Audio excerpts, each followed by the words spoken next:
Hola, ¿qué tal amigos? Bienvenidos a este módulo de formación,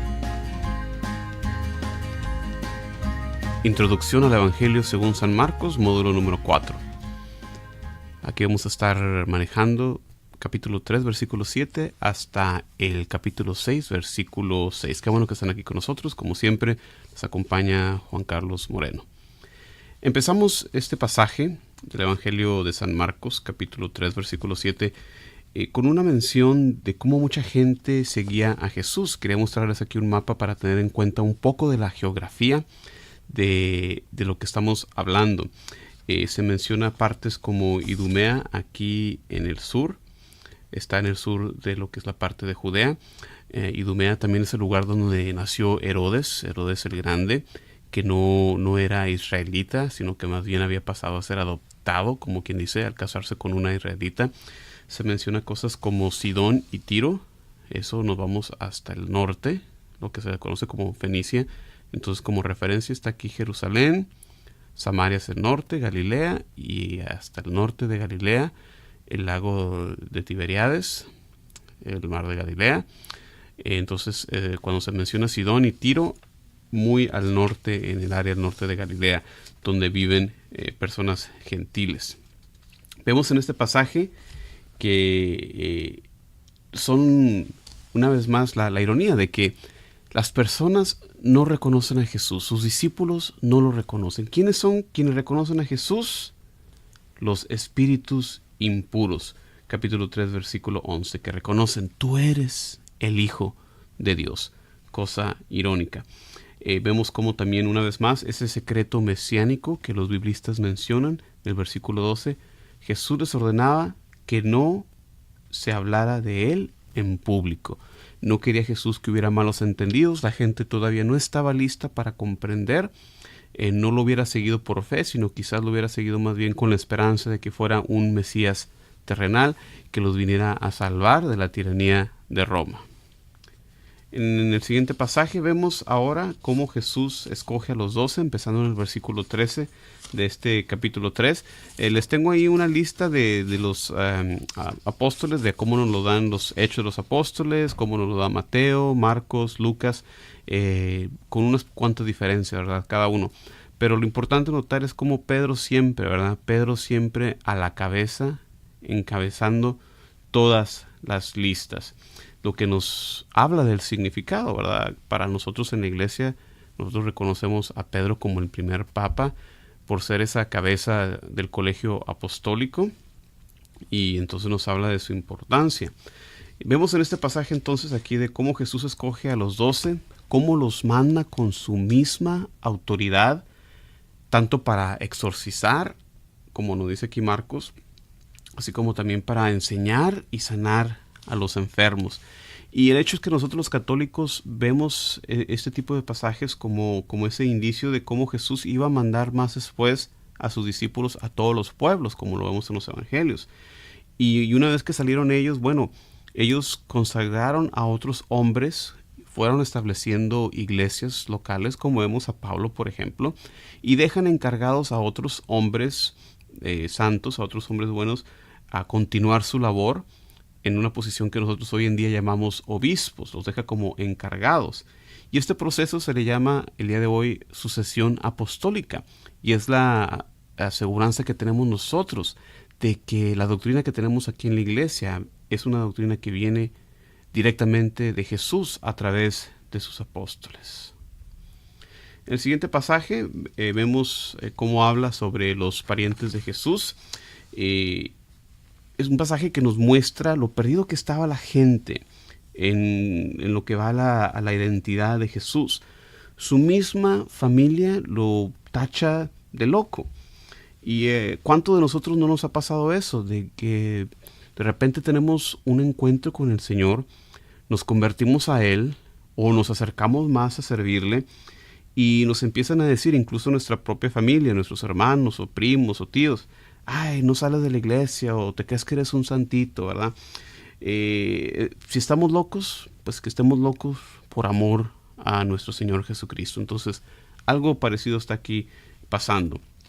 La respuesta que da Jesús, muy interesante, como vemos en los versículos del 31 al 34, cuando le dicen, tu madre, tus hermanos, tus hermanas están aquí afuera y te buscan. Y la respuesta que él da, estos son mi madre y mis hermanos, los que cumplen la voluntad de Dios. Esta respuesta no que Jesús estuviera rechazando de cierta manera a sus familiares, a su madre, sino que nos está indicando de cómo los lazos que nos unen a nosotros como creyentes de Dios son aún más fuertes, pueden ser aún más fuertes que los lazos familiares. Más adelante en el curso les dejo un artículo también que explica bastante bien este tema sobre los hermanos y hermanas de Jesús, que como saben bien ustedes, nosotros en la iglesia enseñamos que la Virgen no tuvo ningún otro hijo, fue virgen antes, durante y después del parto. Entonces les dejo un artículo más adelante donde explica esto. En el siguiente pasaje tenemos las acusaciones de los maestros de la ley. Vemos cómo las autoridades acusan a Jesús de haber obtenido el poder de exorcizar por medio de los demonios. Y esto pues es un pecado bastante grande por el atribuir al demonio lo que son las cosas de Dios. Entonces esto es referencia a ese pecado imperdonable que menciona Jesús. El pecado en contra del Espíritu Santo es precisamente eso, el de atribuirle a Satanás las cosas de Dios. Y Jesús aquí destruye su argumento desde la perspectiva de la jerarquía y la unidad. Nos dice él, no puede alguien endemoniado sacar a otros demonios. Solamente el que tiene más fuerza lo puede hacer. Y nuestro Dios y creador de todo es el que tiene la fuerza, el que tiene el poder, es el que puede con su palabra expulsar a los malos espíritus. Entonces esto lo vimos estamos en el capítulo 3, versículo 20. Enseguida entramos ya a lo que es el capítulo 4 y viendo cómo Jesús nos enseña por medio de parábolas. Y en este capítulo 4 es un capítulo que consiste en su mayor parte por parábolas. La parábola que aquí Jesús nos enseña, la parábola del sembrador, bueno, pues Jesús mismo nos la explica, así que pues ya no hay necesidad de decir mucho. Lo que sí podemos notar en este capítulo es que contiene la predicación de Jesús en parábolas y luego cómo Jesús calma la tempestad. Esto nos muestra de que Jesús no solamente nos está predicando, no solamente está enseñando con palabras, nos demuestra lo cierto que es su predicación con sus obras. Entonces no solamente palabras, también obras. Entonces nosotros los cristianos tenemos razón para confiar en Jesús. Su palabra y sus obras demuestran lo verdadero que son sus palabras, su predicación. Y podemos pensar en nosotros mismos, basándonos en esta parábola. ¿Hasta cuándo haremos de nuestro corazón un suelo infértil donde la palabra de Dios no brinde el fruto debido? También más adelante en esa sesión tendremos un artículo sobre el reino de Dios, un término muy importante que debemos estar familiarizados. Así que más adelante tendremos eso para ustedes. Estamos ahora en el capítulo 5, versículo 1 al 20, un pasaje muy interesante donde Jesús está ayudando, está liberando a un endemoniado en la región de Gerasa. Varias cosas son lo que podemos notar en este pasaje. Vemos a Jesús por primera vez adentrándose en un territorio pues pagano. Estamos viendo cómo Jesús se va hacia el norte, recordando ese mapa. Aunque vemos un poquito antes, ya en el capítulo 3, versículo 7, cómo gente pagana ya lo venía siguiendo, gente de esta región ya venía siguiendo a Jesús, pero ahora Jesús se adentra en ese territorio. Jesús ha venido predicando, ha venido obrando grandes milagros entre los suyos, entre los judíos, y ahora pues va con los gentiles. El pasaje que estamos considerando nos muestra la importancia que le da Jesús al ministerio de la liberación, ministerio del exorcismo. Mucha gente el día de hoy no cree en la existencia del diablo. Aquí en el Evangelio ya se ha mencionado varias veces, se menciona la lucha de Jesús ya desde el primer capítulo. Entonces, viendo a este hombre, vemos cómo vive este endemoniado entre las tumbas. Nos habla de cómo el estar bajo el poder del demonio nos hace menos humanos, nos deshumaniza. Y esto nos pasa también a nosotros cuando estamos bajo el poder del pecado. Nos vuelve menos humanos, nos vuelve algo menos de la grandeza a la que estamos destinados como hijos de Dios. Al igual que otros pasajes, vemos como aquí el hombre poseído reconoce a Jesús por quien es Él en realidad, postrándose de rodillas ante Él y llamándole Jesús, Hijo del Altísimo. Vemos como los demonios, al ser expulsados, son permitidos entrar en unos cerdos y de ahí proceden a echarse a un lago. Para los judíos, las aguas son el lugar de donde viene el caos, el mal, como quizás podemos ver eso al principio en la historia de la creación, las aguas caóticas. Jesús aquí está devolviendo el mal a su origen. La reacción de la gente, como hemos estado viendo, es asombro, aquí es miedo. Imagínate tú esta escena con la que la gente se está encontrando. Jesús tranquilamente conversando con esta persona que antes vivía como una fiera salvaje. Ahora está vestido, lo que nos habla de cómo Jesús lo ha restaurado a su humanidad. Aunque el Evangelio no lo menciona, pero imagínate también cómo detrás de ellos, ahí en el lago, hay 2,000 cerdos ahogados. Entras tú a la escena y dices, ¿qué pasó aquí? Algo increíble ha pasado. Y por eso la gente le pide que se vaya.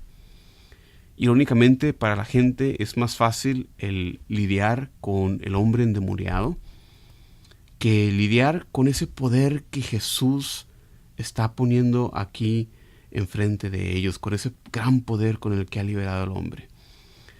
El hombre endemoniado, ahora liberado, le pide a Jesús el seguirlo, y aunque Jesús no se lo permite, esta vez Jesús no le dice que se quede callado, con el resultado de que el hombre se va y comparte su testimonio por toda la Decápolis. Entonces, aunque no lo sigue, se convierte también en un proclamador, en un predicador, en un apóstol de Jesús.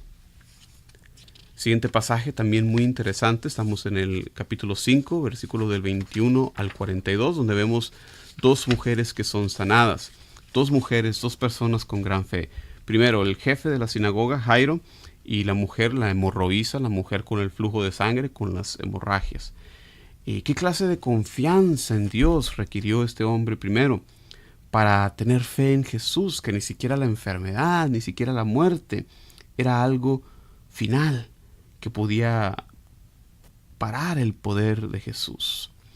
En camino a sanar a la hija de este funcionario de la sinagoga, se le aproxima una mujer que llevaba 12 años padeciendo un flujo de sangre, lo cual la convertiría en una mujer marginada por la sociedad, ya que para los judíos este tipo de enfermedad con un flujo de sangre la convertiría en alguien impura.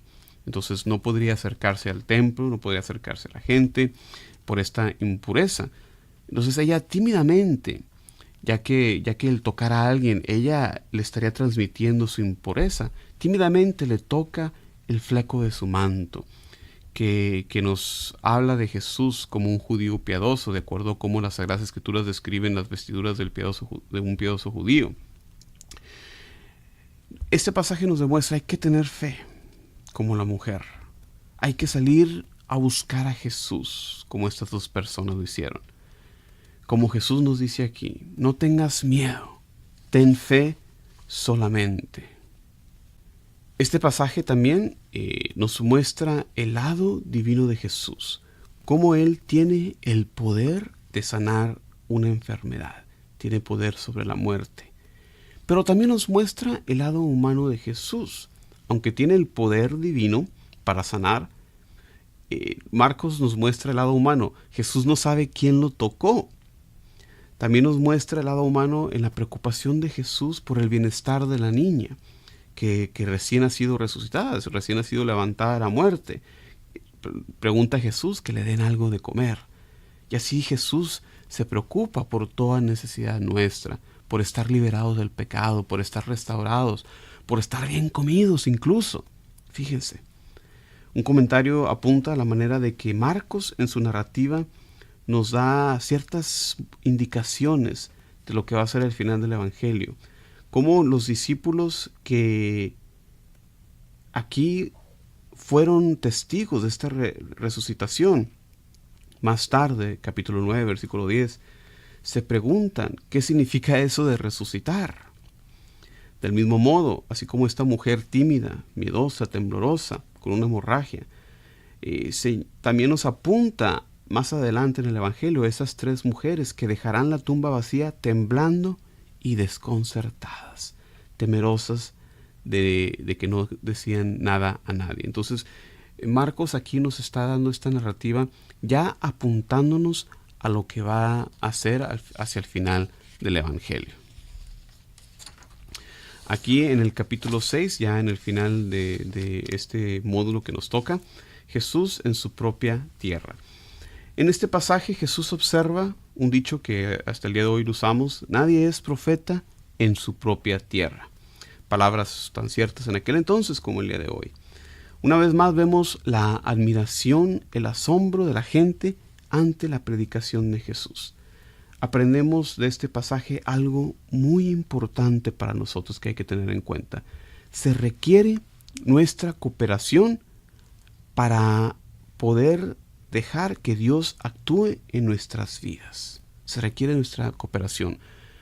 No se puede, Dios no se impone ante nosotros, no nos obliga, tenemos esa libertad. Aquí en este pasaje donde la gente veía a Jesús como alguien común y corriente, Jesús no pudo hacer ningún milagro. Nos dice aquí plenamente Marcos. Ante la falta de fe, Jesús, la palabra divina, la segunda persona de la Santísima Trinidad, es impotente para realizar milagros. Hermanos y hermanas, se requiere nuestra fe, se requiere nuestro sí, se requiere nosotros dejar que Dios actúe en nuestra vida. Y nota al final de este pasaje cómo se realiza un reverso. Es ahora Jesús el que reacciona con asombro ante la actitud de la gente. Hermanos y hermanas, muchísimas gracias por acompañarnos en estas sesiones.